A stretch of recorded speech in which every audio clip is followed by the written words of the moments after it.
మా ప్రియమైనటువంటి సహోదరి సహోదరులారా, ఈ సాయంత్రం సమయంలో మీతో కొంత బైబిల్ నుంచి కొంచెం దేవుని వాక్యాలు పంచుకుంటాము. పరిశుద్ధ గ్రంథమైన బైబిల్ ఈ విధంగా సెలవిస్తున్నది: వారి పాపముల నుండి ఆయనే రక్షించును గనుక ఆయనకి యేసు అని పేరు పెట్టబడిన అని పరిశుద్ధ గ్రంథమైన బైబిల్ సెలవిస్తున్నది. ఎవరి పాపముల నుండి? వారి వారి పాపముల నుండి. అంటే ఈ లోకంలో పుట్టిన ప్రతి మానవుడు పాపి. నీతిమంతుడు లేడు, ఒక్కడు లేడు, అందరూ పాపులే. కాబట్టి వారి వారి పాపముల నుండి రక్షించేవాడు ఎవరున్నారు అంటే యేసు. యేసు అనగా రక్షకుడు, రక్షకుడు అనగా పాపమును తీసివేసేవాడు.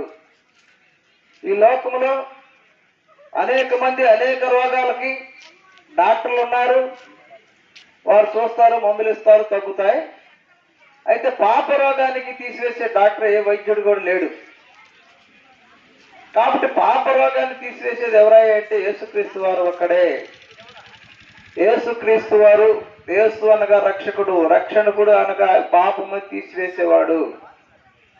కాబట్టి ఈ లోకంలో అనేక మంది పాపం తీసివేస్తాం, లేకపోతే ఎక్కడో అక్కడికి వెళ్ళిరండి, ఇక్కడికి వెళ్ళిరండి అని నేను చెబుతుంటారు. కానీ ఏ మనుషుడు కూడా పాపాన్ని తీసివేయలేడండి.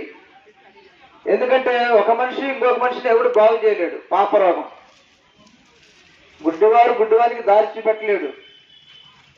కాబట్టి దానికి దేవుడు కావాలి. ఆ దేవుడే యేసుక్రీస్తు వారు. యేసుక్రీస్తు వారు దేవాతి దేవుడే ఉండి పరలోకంలో ఉండవలసిన వారై ఉండి స్వర్గలోకంలో ఉండవలసిన వారై ఉండి మానవుని ఈ లోకానికి మరి దేవుళ్ళ రూపాన్ని వదిలిపెట్టి మానవుడిగా యేసుక్రీస్తుకి లోకానికి వచ్చి నీ పాపం నా పాపం తీసివేయటానికి ఈనాడు ఈ లోకంలో మానవుడిగా పుట్టినాడు. కాబట్టి అటువంటి యేసుక్రీస్తు వారు కేవలం రక్తం సిందించడానికే వచ్చాడు. ఎందుకని అంటే పరిశుద్ధ గ్రంథమైన బైబిల్ చెబుతున్నది, రక్తం సిందించకుండా పాప క్షమాపణ జరగదు. కాబట్టి ఈనాడు ఎంతో మంది రక్తం సిందించి పాపాలు పోవాలని ఏ కోళ్ళ రక్తంనో ఎడ్ల రక్తంనో సిందించి పాపాలు పోవాలని తీసివేసుకుంటారు. కాబట్టి జంతువుల రక్తం ద్వారా పాపము పోదు. జంతువులకి ఆత్మ లేదు. ఆత్మ లేని జంతువు దేవునికి అక్కర్లేదు. కాబట్టి దేని ద్వారా పోతుంది? ఎవరి రక్తం ద్వారా పాపం పోతుంది అంటే పరిశుద్ధుడి రక్తం ద్వారా పాపం పోతుంది. పరిశుద్ధుడు యేసుక్రీస్తు వారు ఒక్కడే పరిశుద్ధుడు. యేసుక్రీస్తు వారు ఒక్కడే నీతిమంతుడు. కాబట్టి పరిశుద్ధుల రక్తం ద్వారానే పాపం పోతుంది. కాబట్టి ఆయన పుట్టుకలో పాపం లేదు, ఆయన పెరిగిన విధానంలో పాపం లేదు, ఎక్కడ ఆయన దగ్గర పాపం లేదు. దేవుడు చెప్పాడు, నాలో పాపం ఉన్నదని ఎవరన్నా రుజువు చేయగలరా అని. ఎవరు రుజువు చేయలేదు. కాబట్టి ఆయన పాపం లేని పరిశుద్ధుడు.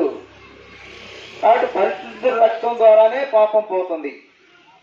ఈనాడు ఎంతో మంది మరి ఇంకా వాటి రక్తాన్ని అంటుకొని కొంత ఏదో కోసి నిమ్మకాయ అటువంటి కోసి ఏదో చేస్తుంటారు.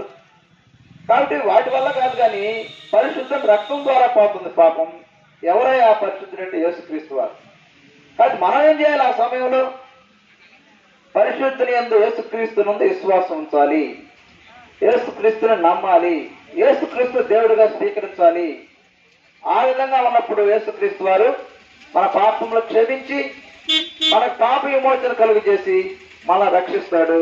ఆ విధంగా రక్షించడం ద్వారా మనం దేవుడి రాజ్యానికి మన ఆత్మ పరలోకం వెళ్తుంది, స్వర్గరాజ్యానికి మన ఆత్మ పరలోకం వెళ్తుంది. కాబట్టి మనందరం కూడా ఈ విధంగా మరి ఇక దేవుని రాజ్యానికి అర్హత పొందాలని మనందరం కూడా ఆ విధంగా మరి ఎదురు చూద్దాం, ఆ విధంగా నిరీక్షిద్దాం. యేసుక్రీస్తు ఈ వాక్యాన్ని దీవించిన గాక. ప్రార్థించుకుందాం.